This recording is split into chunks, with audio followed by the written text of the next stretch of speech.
Hey, Utah Mammoth fans, Tusks up and welcome into another episode of Utah Mammoth Daily. Let's kick things off with the game plan that kind of turned things around, at least against the Rangers. Obviously, I'm recording this before the Golden Knights game, so we'll see if the game plan sticks or not. But it was really simple. It was dump and chase, and it was winning in the corners. Instead of trying to play hero hockey and skate in 1v4 and getting the puck poked away, and then it's an odd man rush the other direction. That was very nice to see from the guys. Even Andre Tourigny said it in his post-game presser. I liked what he said. I liked what I saw. The guys did the simple stuff. They just played hockey. And Tyson Nash has been saying it for a while now during this slump, is just turn your brain off and go play. Stop overthinking and just play the game you've been playing your entire life. I think that's good advice too. Because during the slump, and we're not out of it yet, during this slump, it just feels like they're pressing too hard. And then when things don't go their way, they get discouraged.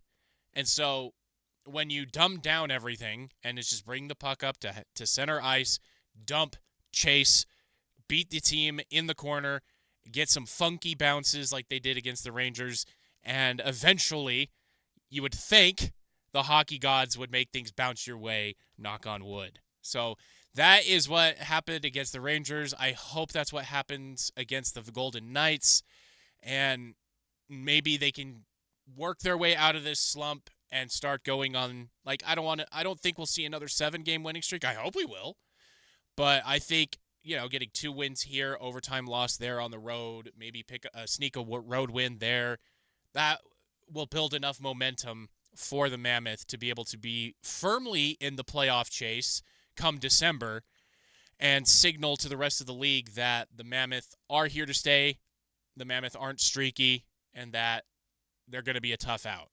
That's what I'm hoping for, what I kind of expect to see. I hope that's what happens, but that's kind of where we're at right now. And speaking of game plan, the net front, it's pretty simple, right? More bodies means more chaos. More chaos means more fun. There was a lot more chances. There was a lot more energy. There was just a lot more going on when it was more than just Barrett Hayton getting beaten up in front of the net. It was multiple guys in front of the net. Dylan Gunther was in front of the net, and then Jack McBain and Lawson Krause are always in front of the net, it seems like. And then even Nick Schmaltz and Logan Cooley were throwing themselves in front of the net. And Clayton Keller, too. He was there, too. Kyler Yamamoto. I mean, the entire team bought in. And seeing that, it created results. It put pressure on Jonathan Quick. It put pressure on the Rangers, and I really hope they do the same against the Golden Knights. I really do.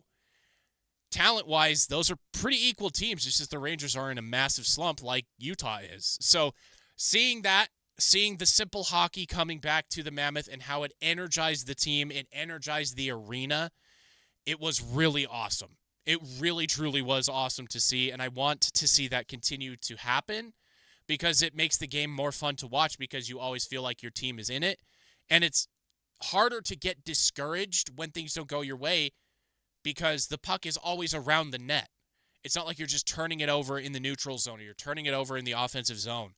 You're getting pressure on the net. The goalie has to cover it up. You get face-offs. You get more time in the O-zone. You get stuff like that. You draw penalties like Logan Cooley drew that slashing penalty at the end of the game. Like, that kind of stuff adds up during the game, and it makes the other team tired.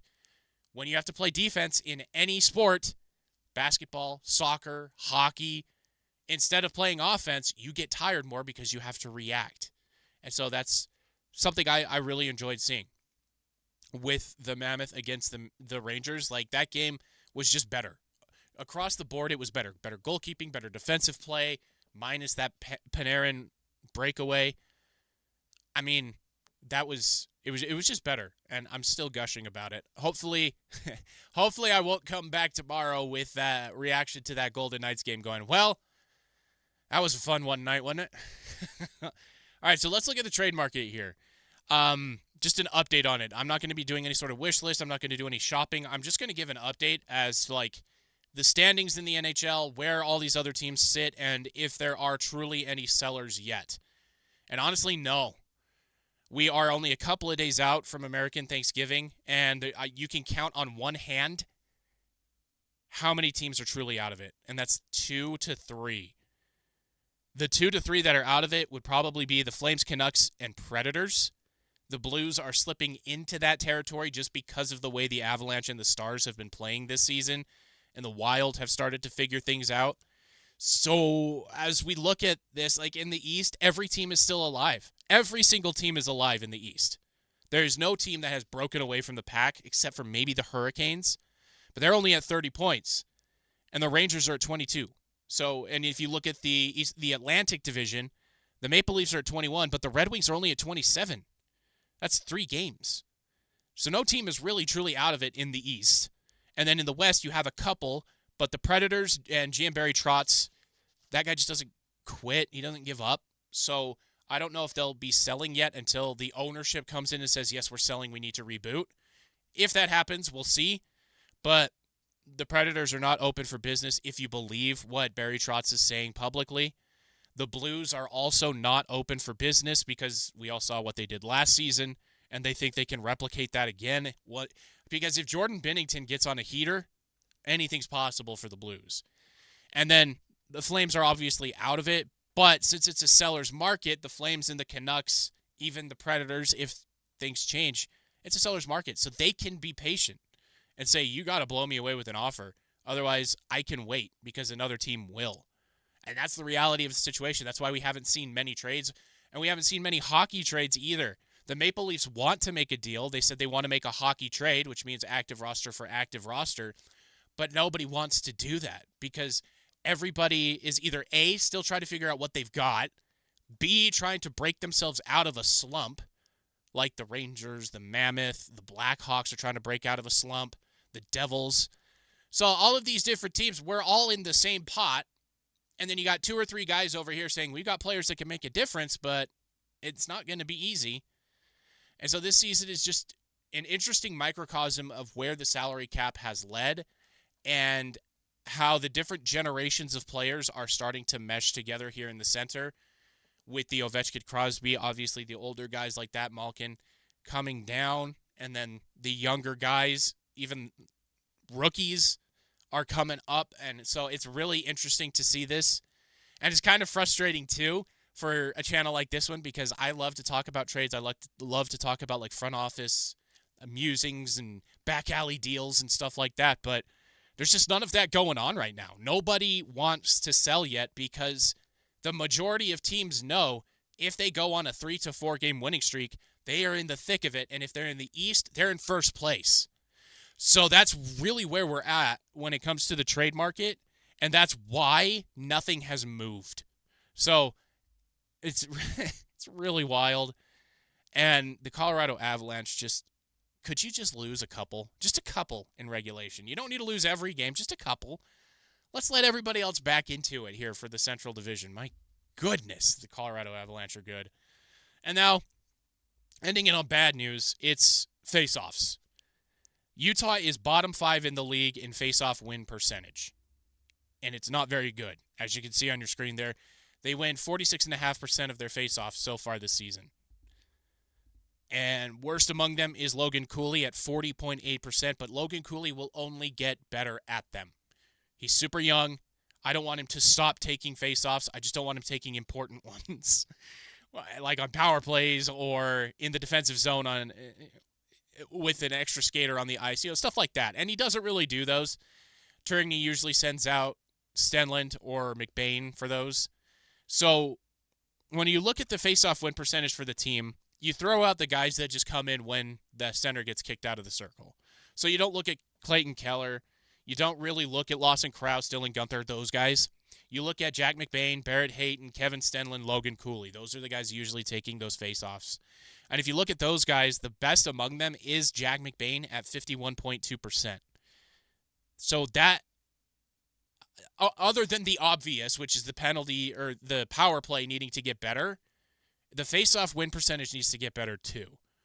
Otherwise, this team is going to be struggling to get into the playoffs. So that's something that needs to happen. And I watched the hockey guy the other day. He did a video on what went wrong with the Mammoth. Well, everybody slumped at the wrong time. That's what went wrong with the Mammoth. But if you look at the other statistics, the power play is just god-awful. And the face-off percentage is just awful as well. So if Utah gets those two things fixed, they get a couple of more goals per game in the power play, and they up their face-off win percentage just by like 5%, Utah will start to score more goals, and they'll win more games. As long as the rest of the stuff stays where it is, which it should. I don't see any reason why they would drop off. The penalty kill has been outstanding. I'm very pleased with it. I haven't really ever been a fan of the diamond formation when it comes to penalty kill, but Utah's been crushing it with it. So just looking at all of the metrics, all of the math, all of the nerd stuff, it really boils down to that face-off win percentage, and it boils down to the simplest of simple, power play. I think they are trying too hard on the power play, and they're not doing what other teams try to do against them, which is just simply get it into the zone and set up instead of flying into the zone almost out of control and losing the puck. Because that seems like that's just the status quo for Utah with every power play. But that is what I've been seeing. That's what I'm excited about. I wish the NHL trade market would heat up, but right now it's in the freezer for at least another couple of weeks. A lot of the people that I follow and read up on are saying mid-December to even New Year's for the trade market to really shake out, which makes sense. But that gets us really close to the international break for the Olympics. So I don't know, but that's what I'll be looking for as well. But hey, hit that subscribe button. Thank you for being here. Tusks up, and I will see you all tomorrow.